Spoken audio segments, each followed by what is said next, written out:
I want to apologize in advance for everything that you're about to see. I couldn't think of a unique way to start this. Fuck you. Now, I didn't want to talk about Anita Sarkeesian. I didn't want to talk about Phil Fish. I didn't want to talk about Zoe Quinn. I didn't want to talk about anything that ever came from any of those people.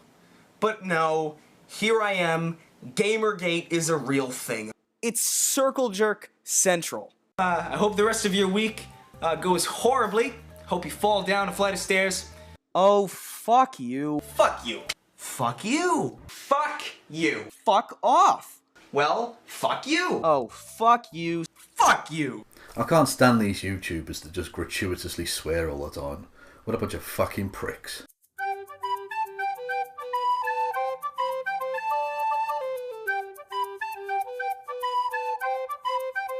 Hello there, hello there, hello there, and welcome to episode 34 of The Descent of Man-osphere, the series where I take you through the ways in which the Man-osphere and its utterly fucking disgusting inhabitants are trying to reverse human evolution and drag us all back into the fucking sea. And today, we're dealing with the pretend liberal and least funny comedian in the history of ever. Seriously, this guy's fucking hemorrhoidally unfunny. Yes, it's Chris Reagan! Now, like I say, he's one of these guys that kind of pretends to be sort of centre-left, I suppose, but all he does is pander to the right-wing filth that infests YouTube. So naturally, he rose to popularity during Gamergate. Let's just take a look at Anita Sarkeesian. Anita Sarkeesian. Well, Anita Sarkeesian. Anita Sarkeesian's. Of Anita Sarkeesian. Well, would you look at that? Feminist frequency. Well, Anita Sarkeesian. Anita Sarkeesian video. And Anita Sarkeesian at feminist frequency. Yes, he was one of those fucking people. He was one of the chief shitflingers and gained some notoriety and indeed some popularity. Look, he's got, I think, 300,000 subscribers or thereabouts. So he's attained some level of success there. But all he does is pander to the kind of fucking dickheads who have like Pepe the Frog avatars and have words like keck in their names on fucking Twitter or Facebook or wherever. The kind of people who I hope get hit by a fucking bus. But in terms of his Gamergate affiliation and all that fucking shite, I'll save that for later in the video.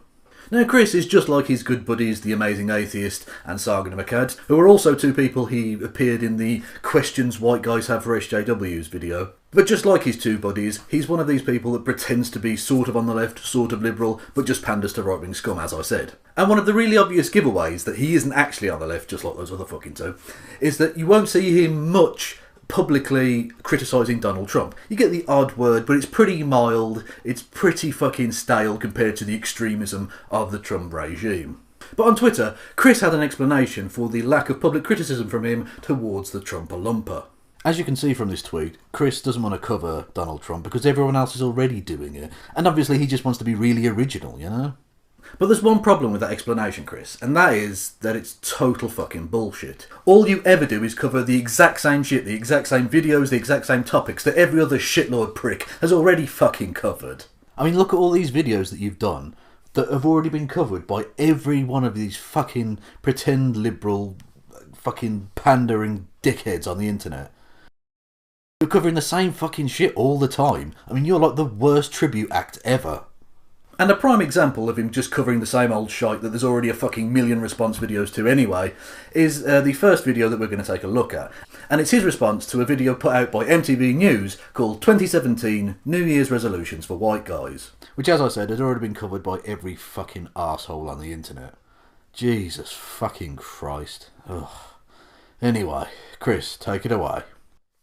I think it's time to dive into today's subject matter, which is a video that MTV News put out entitled 2017 New Year's Resolutions for White Guys. And, well, there's not really much explaining I can do. I think it's best to just dive right in, yeah? Yeah.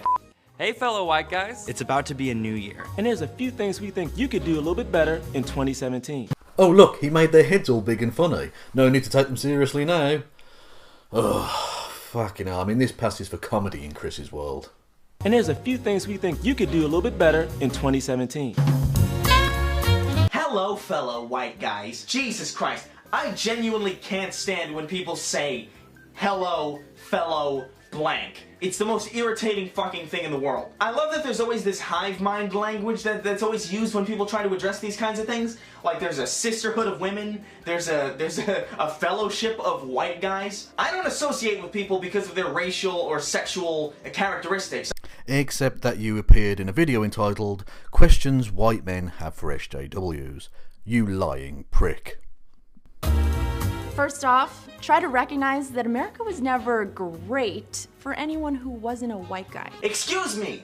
That's pretty dumb. What about literally every successful black artist and actor living today? America's been pretty great for them, wouldn't you say? The irony of you saying that's pretty dumb and then following it up with the guff that you did is fucking ludicrous. Now, obviously, whilst black artists who are successful have it pretty good, they don't have it so good compared to their white artists at the same level, okay? I mean, just look at the way that Beyonce was ripped apart for daring to speak up and speak out about issues that she cares about. Nobody is saying that no black person has ever been successful in America. Obviously, that's fucking ludicrous. It's comparative. What we are saying is that at every rung of the socio-economic ladder, the black people at that level have it worse than the white people at that level.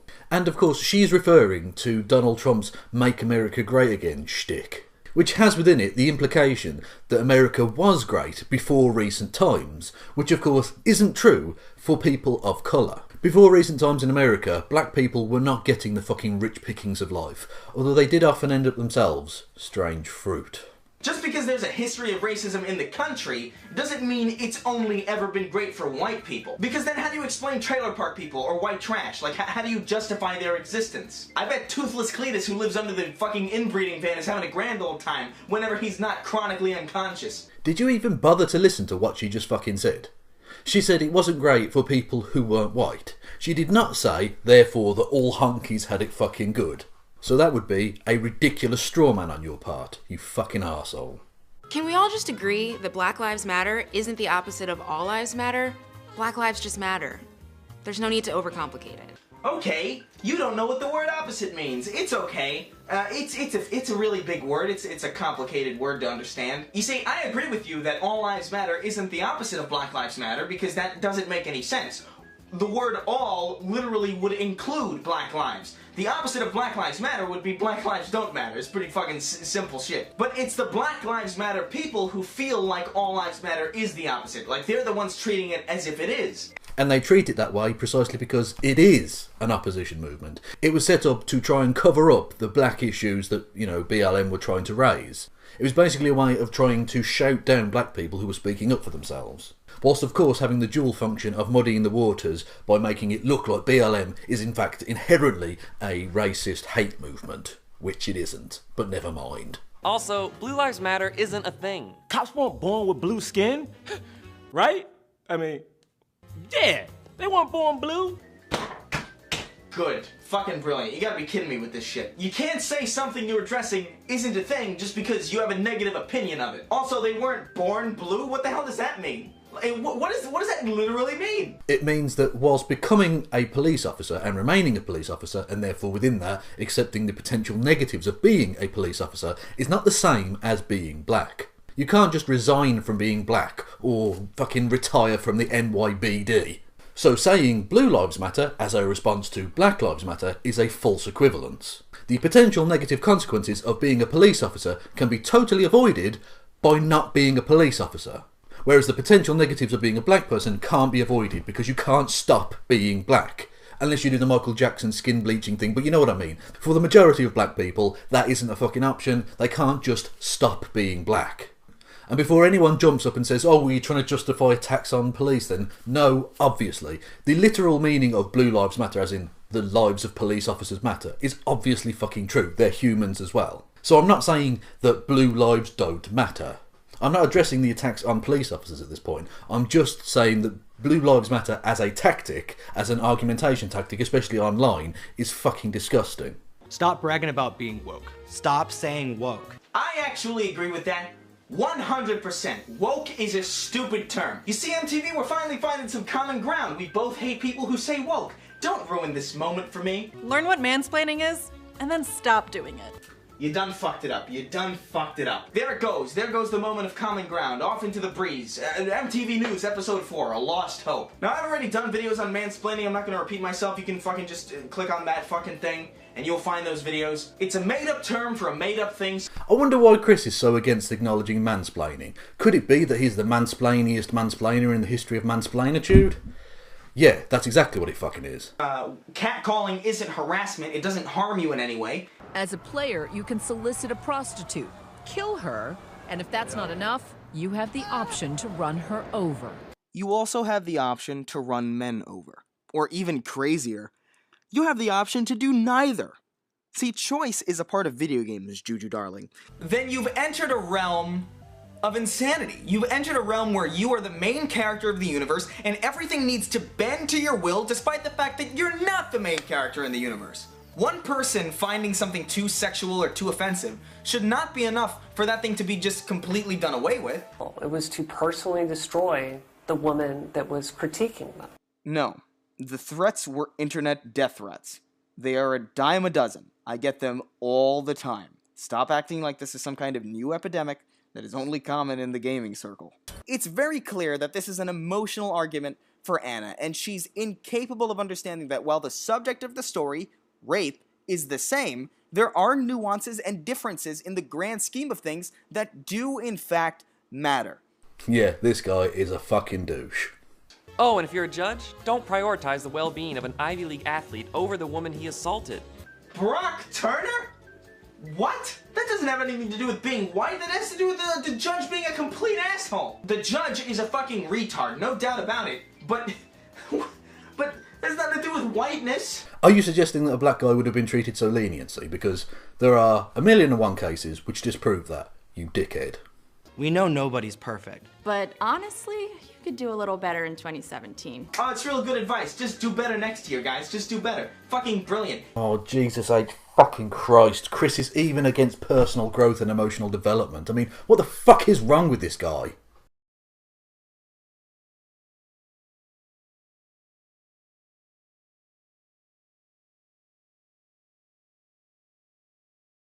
Now, sticking with the theme of Chris basically copying the same fucking nonsense that other shitlords have done, he has a particular obsession with one news outlet.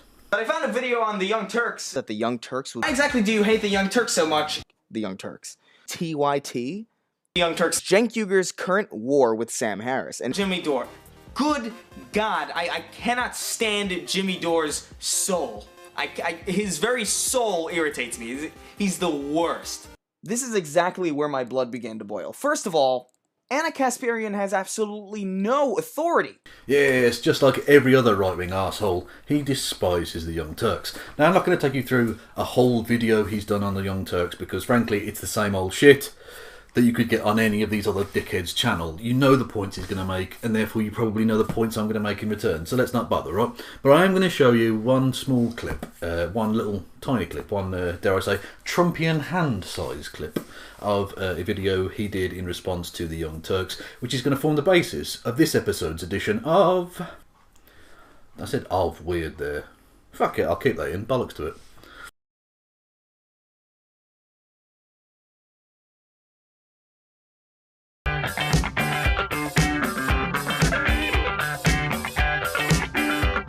Yes, it's the inevitable bit about rape. Oh, God. But anyway, let's take a look at this little clip, shall we? It's really interesting it's a problem because in America. Right, it's a problem in many different countries, right? No, and it's interesting that when it comes to accusations of rape here in the United States, oftentimes it's met with a lot of skepticism, especially if it happens on a college campus. Look, it's met with skepticism because the accusation is so huge. If someone is accused of rape, their lives are over. That's with them forever, even if it's false. Couple of points, Chris. Firstly, in terms of being sceptical about rape claims, it makes sense that the police would need to be sceptical about rape claims because obviously it's their job to find out, what actually happened. Because in doing so, they can then put people in prison and shit. So it's really important that they are sceptical and that they go through thoroughly what happened and what took place and gather evidence meticulously and all the rest of it. The average person, though, that isn't necessary, okay? You could just act with sympathy and empathy and decency toward a fellow human being. A person who, if they've come to you telling you about an allegation of rape against another person, is statistically far more likely to be telling the truth and actually therefore be a rape victim than to be telling a falsehood, regardless of what the fucking MRAs want to tell you. You really don't need to be that sceptical, not openly anyway. In terms of what you think inside your own head, I really don't give a fuck. Just don't be a prick towards someone who statistically is way more likely to be a rape victim than not. You don't need to ask them, questions, probing questions about the night, like what they were wearing, what they were drinking, so on and so forth. You don't need to know any of that information. You can't do anything with that information. So basically, just shut the fuck up and be a nice human being. I mean, is that really too much to ask? And secondly, as to your point about rape allegations supposedly ruining a man's life, yeah, I'm calling bullshit on that one. Yeah, there have actually been loads and loads and loads of guys who have been accused of, or in some cases convicted of, either rape or sexual assault, who have not had their fucking lives ruined, you lying piece of shit. But anyway, let's move on, shall we? Now, once again, sticking with the exact same fucking theme of he's basically a copycat of everyone else and does exactly the same shit as all the rest of his fucking peers, he also has a rather bonerific obsession with MTV. Anyway, today we're talking about MTV News, more specifically MTV Decoded, and its host, Francesca Ramsey. Compared to other videos that MTV News and MTV Decoded have done, some time ago, MTV was the cornerstone of music television. But time, like any force of nature, often weathers the unbreakable. Or an MTV Decoded video. Understand MTV Decoded though. And once again, I'm not going to go through an entire video because it's the same shit you can get from any of those other channels. So, you know what he's going to say about them, and you know basically what I'm going to say in response. So let's not bother. But what I am going to take you through is one rather odd half message, which comes from an Ask FM question which he answered, which went on to Twitter, regarding one of the hosts of an MTV show, that being one Lacey Green. Rory Katz, you little prick. Get the fuck down, go on!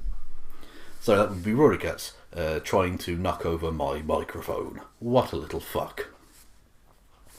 Anyway, what was I saying? Yeah, so basically this will be this episode's edition of...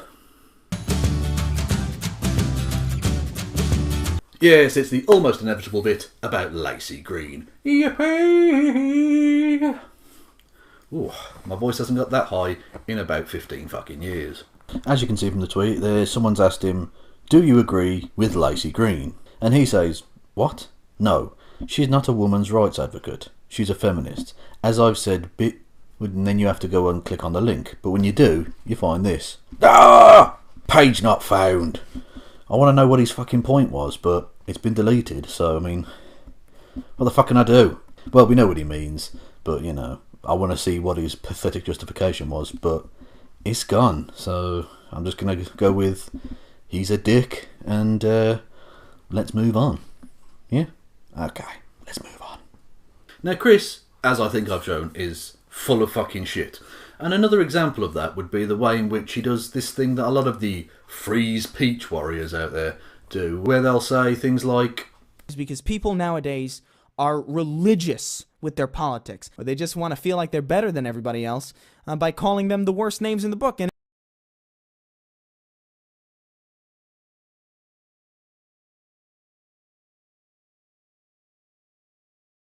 people like Sargon and people like me and people like Shu and Skeptic, we've been kind of demonized as sort of racist, xenophobic, just basically every buzzword you can think of that applies to the worst human beings.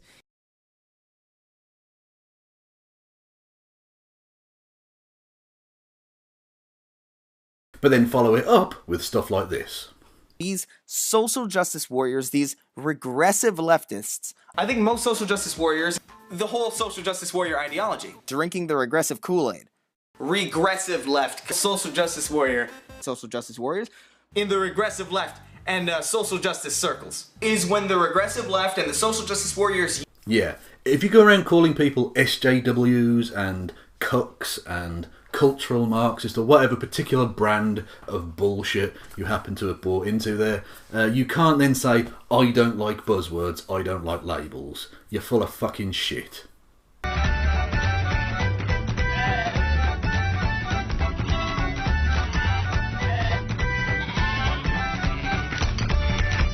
Now, before I let you go, it would be remiss of me not to include in my little sermon here, touching upon the fact that he was a part of Gamergate. And for those who don't know, because I mean it was a little while back now, Gamergate was a supposed consumer revolt by gamers, and they were supposedly seeking ethical video games journalism. And this is from the very same people who claim that feminists are only interested in first world problems. Because, yeah, there must be loads of, starving African kids who really give a fuck about ethical video games journalism. Jesus Christ. Anyway, yeah, so they tried to package it up as this fucking consumer revolt and all that bollocks. And it was total shit. What it actually was, by and large, it may have started initially with some good intentions or whatever, but by and large, what it was a hate campaign largely targeted at people like Anita Sarkeesian, praise be upon her, Zoe Quinn, praise be upon her, and some other people, praise be upon them. I don't know, anyway. And they tried to make out like the SJWs are just, they treat Anita Sarkeesian like a god and all this shit. And it's a lot of old bollocks. But anyway, let's take a look at a piece of propaganda that Chris produced during the whole Gamergate fucking dick-swinging bullshit-a-thon. So another day has gone by in the Gamergate movement, and of course another so-called reputable game journalist publication has come out publicly against gamers. What a goddamn surprise. This was an annoying aspect of the whole Gamergate fucking thing. The Gamergate has always tried to make out like Gamergate and gamers were basically synonymous, which isn't true because there were loads of gamers, like myself, who were deeply against the Gamergate thing because we could see that basically it was harassment against, certain people. Mostly women, but not necessarily entirely, of course, but it was harassment and bullying campaign by bigoted, small-minded pricks on the internet. But they kept doing this thing where they'd say, like, X media outlet has come out against gamers, when actually what they meant was they've come out against Gamergate. But they wanted to conflate the two, so in order to make themselves seem like a bigger deal and to make, gamers who might not necessarily have gone with them go with them because of the propagandistic fucking bullshit of saying they're against all gamers when actually they weren't against all gamers. Or at least for the most part they weren't against all gamers. What a goddamn surprise. This time, however, it was particularly frustrating because not only is the headline that they use so blatantly meant to be a slander piece, it also demonstrates a massive case of selective judgment. The fucking sheer hypocrisy of a Gamergate supporter accusing somebody else of slander and selective judgment is truly astonishing. The fine young capitalists' seemingly noble goals don't excuse them from scrutiny. Really, Stephen Daly of GamerRanks, because it seems to be that Anita Sarkeesian's seemingly noble goals most certainly excuse her from criticisms and any kind of scrutiny. She received no scrutiny whatsoever. I mean, are you fucking joking? Give me a fucking break. Now, there's enough information about the fine young capitalists available, and you can find it anywhere, but I suggest watching this video by the Internet Aristocrat since it's a good introduction to the whole thing, while also being incredibly informative and moderately amusing. He cites the Internet Aristocrat as a source, and yet still wants to be taken seriously. Fucking hell. I mean, there is so much derp in this video in such a short space of time. I mean, we're only 40 seconds in, and this is the 4th time I've had to fucking cut in. So forget about the fine young capitalists for just a moment. Let's talk about Jack Thompson and Anita Sarkeesian. Well, what do they have to do with each other? Well, I'll spell it out for you. Jack Thompson was a lawyer that claimed video games caused real-world violence. He was criticized heavily by gamers, the games media, pretty much everyone because his points were ill-informed and the scientific data completely conflicted with his. He received death threats. He was run out of his profession because of the stance he took. Whoa there, horsey. Jack Thompson was not run out of his profession for the stance he took. He was run out of his profession for professional misconduct, which involved bullying and harassing people, including a couple of occasions where he publicly and knowingly wrongly accused people of distributing child pornography, which is a rather serious crime. Yet he had absolutely no evidence that they've engaged in this practice, or even had any reason to suspect that they might have engaged in this. That's what we call corruption. Okay? That's why he was disbarred by the Florida bar, because he's a corrupt, bullying piece of shit. Not because of his stance on video games. By and large, lawyers don't tend to give too much of a fuck about other people's opinions on video games. It's not a massive issue. Which all makes me think, why are you trying to set up a straw man as to why Jack Thompson was disbarred from being a lawyer? And it's because you want to make the false comparison between him and Anita Sarkeesian. And if you're saying that he was disbarred, he was discredited because of his stance on video games, then you can do exactly the same to Anita Sarkeesian. But the comparison is not fucking fair or accurate. Now, if you have any evidence of her bullying and harassing people, or accusing them of very serious crimes like distributing child pornography, the kind of shit that people get locked up for, right? If you have any evidence of that, then please come forward with it. To the police, ideally, but more generally, you can come out and say it. But I'm guessing that you don't have that, and that all you're trying to do is set up this straw man comparison between the two, so that the idiots amongst your subscriber base will just go, oh, that means I have to hate Anita Sarkeesian now, because everyone hates Jack Thompson. I mean, literally everyone. He's a fucking arsehole. Because his arguments were flawed and the data proved it. His points were all agenda-driven. The games media did not jump to his rescue. Now fast forward a couple of years. Anita Sarkeesian is a feminist that claims video games cause real-world sexism. She was criticized heavily by gamers because her points were ill-informed and the scientific data completely conflicted with hers, specifically the gamer demographic percentiles and the very same data that proved video games have no real-world cognitive consequence. She received death threats and was run out of her home because of the stance she took, because her arguments were flawed and the data proved it. Whoa there again, Horsey.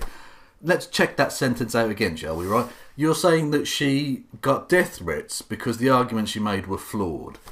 I mean, that's a really interesting way of trying to frame that. I mean, you're not trying to do, like, death threat apology here, are you? Because later on in the video you say you're against death threats, but just then it seemed like you were trying to justify the death threats against her. Just asking. The game's media, however, did jump to her rescue, vehemently so, calling all gamers white male virgins despite actual evidence to the exact contrary. You mean just like Milo Yiannopoulos did before he realised he could make a quick buck out of you fucking idiots? You know, Milo Yiannopoulos, the guy you took on as like the fucking king of Gamergate bollocks, right? Who said all of that very same shit, but then you took him on because he agreed with you later on, because you're fucking idiots.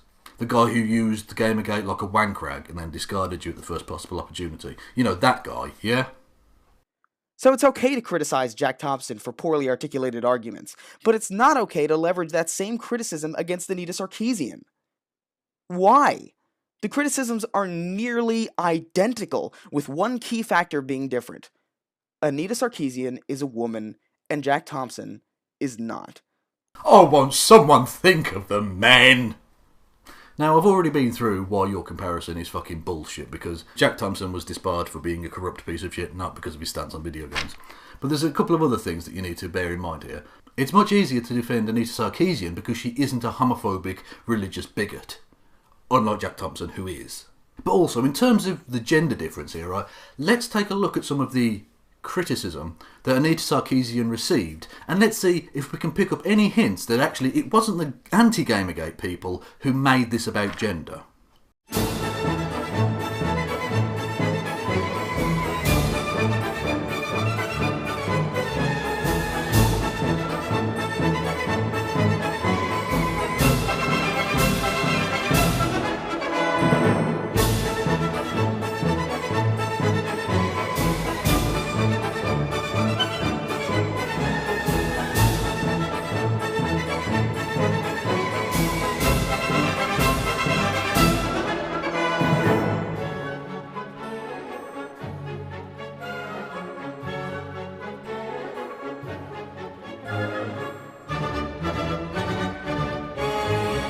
Yeah, it was you fucking dickheads who made it about gender, so fuck off.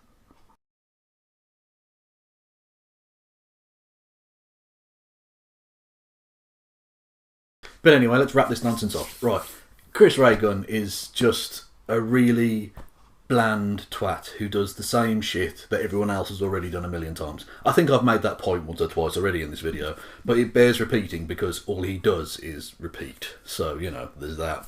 He's ludicrously unfunny. His idea of comedy seems to be just being kooky and zany. It's just tiresome. Really fucking tiresome. Like, it might get half a chuckle the first time you see it, and then you think, well, you're barely a one-trick pony. There's nothing to this. You boring, tiresome fuck. And with all of that bollocks dealt with, there is only one thing left for me, or shall I say, Rory Cats, to say. Chris Ray-Gun, go fuck yourself.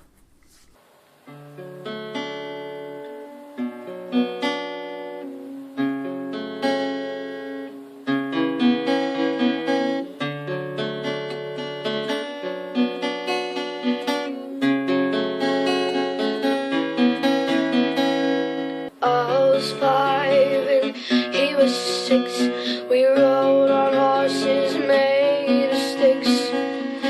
He wore black and I wore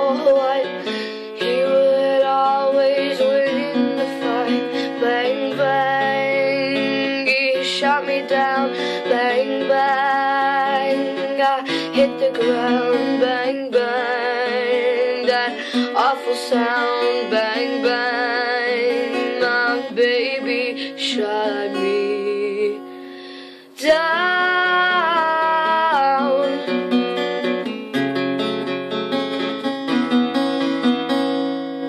Seasons came and I changed the time.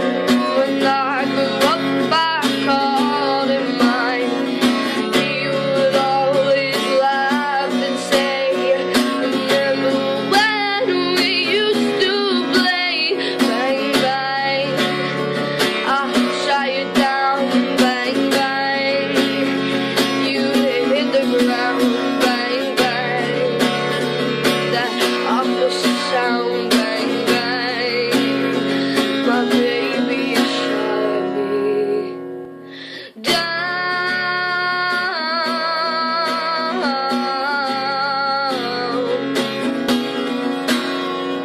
Music played and people sang, and just for me that church bells rang. Now he's gone, and I don't know why. Until this day, sometimes I cry. He didn't even say goodbye. He